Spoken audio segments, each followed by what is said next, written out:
네, 우리가 인터넷을 이용하려면 웹 브라우저가 필요합니다. 10년 전만 하더라도 국내 시장의 경우에는 익스플로러가 독점을 했지만 이후에는 이제 크롬이나 파이어폭스 같이 이제 다양한 브라우저들이 성장을 하고 있습니다. 최근에는 네이버가 만든 브라우저죠. 이 웨일도 두각을 나타내고 있다고 하는데 이 네이버의 웨일 자세히 들여다보겠습니다. IT 바이오부 임동진 기자 나와 있습니다. 네.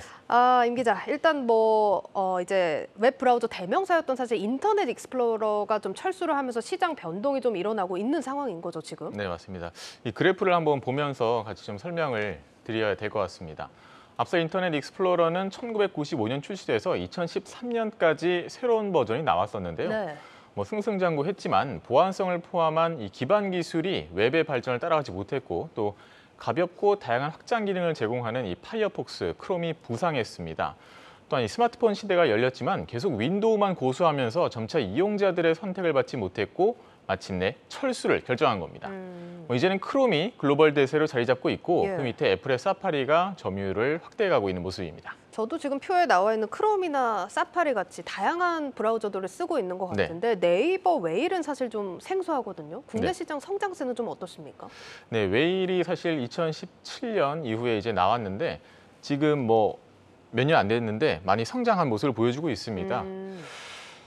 국내 시장을 보면요, 크롬이 지난 8월 기준으로요 52%로 과반의 점유율을 갖고 있습니다. 예. 이어 사파리, 삼성 인터넷이고 웨일이 7.5%로 4위를 차지하고 있는데요.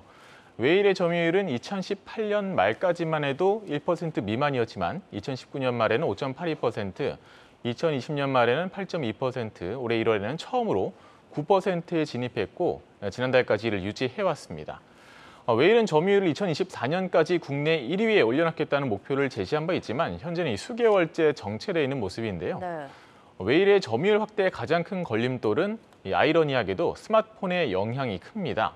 웨일보다 점유율이 높은 사파리와 삼성 인터넷의 경우에는 아이폰과 갤럭시에 기본 탑재되어 있기 때문인데요. PC 사용자로만 보면은 웨일이 크롬 엣지에 이어 현재 3위를 차지하고 있습니다. 그래도 웹 브라우저 같은 경우는 웬만해서는 좀 바꾸기 쉽지 않으니까 웨일이 이만큼 성장한 부분을 좀 주목을 해봐야 될 것 같은데 이유를 어디서 찾을 수 있을까요? 아무래도 국내 토종 브라우저다 보니까 국내 웹이라든지 소프트웨어 이런 호환성 부분도 있을 겁니다. 네. 하지만 네이버 측에서 대표적인 이유로 웨일 연구소를 꼽는데요.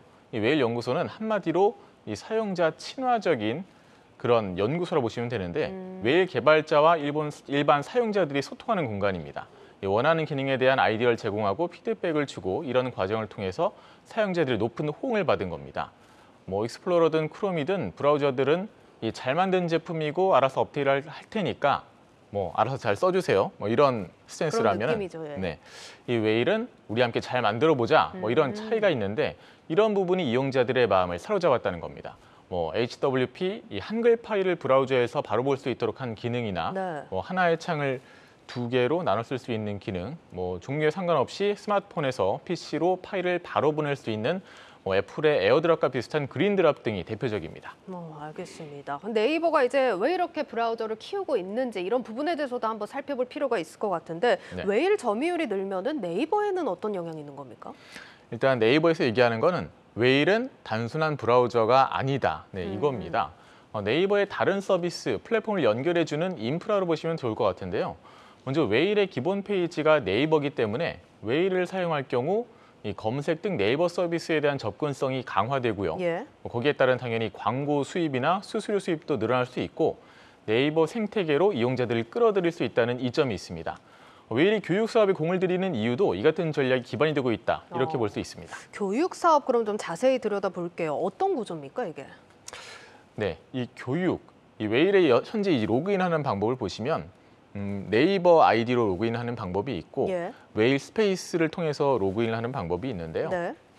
이 웨일 스페이스는 학교나 기관이 이용하는 겁니다. 학급 관리, 교육 등 50여 개의 다양한 솔루션을 제공하는 에듀테크 플랫폼이 바로 웨일 스페이스인데요. 학교와 교육청 등은 웨일 스페이스의 데이터를 자체적으로 활용해서 맞춤형 교육 시스템을 구축하거나 기존의 교육 커리큘럼을 개선하기도 합니다. 현재 국내 공교육 시장에서는 완전히 자리를 잡았는데요. 전국 17개 전체 시도교육청이 도입했고 사용자 계정도 110만 개를 돌파했습니다. 최근에는 베트남 스마트 교육 환경 구축에도 참여키로 하는 등 사업을 해외로까지 확대하는 모습입니다. 이처럼 웨일 스페이스를 통해 초중고 학생들에게 웨일과의 접점을 제공하는 것은 잠재적 이용자를 확보하는 전략도 될 수 있습니다. 그러면은 관련해서 웨일이 좀 확장하고자 하는 분야는 어떤 게 또 있을까요? 이 네이버는 또 웨일을 활용한 디바이스도 내놨는데요. 바로 웨일북입니다. LG전자, 레노버 등과 협력해서 만들었는데 이 교육용 노트북으로 보시면 됩니다. 이 웨일 브라우저뿐만 아니라 이 운영 체제도 만들었는데 이를 적용한 이 교육용 웨일 스페이스에 최적화된 기기입니다. 이미 미국에서는 크롬 운영 체제를 탑재한 크롬북이 대중화된 상황인데요. 웨일은 2020년부터 차량용 인포테인먼트 등으로도 영역을 확대하기 위해 개발에 매진하고 있는데 특히 자동차 운영 체제로 시장 영향력을 갖게 되면은 차량의 경로와 이동 시간 등은 빅데이터가 되기 때문에 네이버의 다양한 사업에도 활용할 수 있습니다. 네이버는 자동차 외에도 키오스크, 엘리베이터 등 디스플레이가 있고 운영 체제가 필요한 생활 속 여러 곳에 웨일을 적용시킨다는 목표입니다. 네. 이 같은 전략들을 통해 장기적으로 웨일 생태계를 만들고 브라우저 점유율 역시 높일 수 있을 것으로 기대하고 있습니다. 네, 여기까지 듣겠습니다. IT 바이오부 임동진 기자였습니다.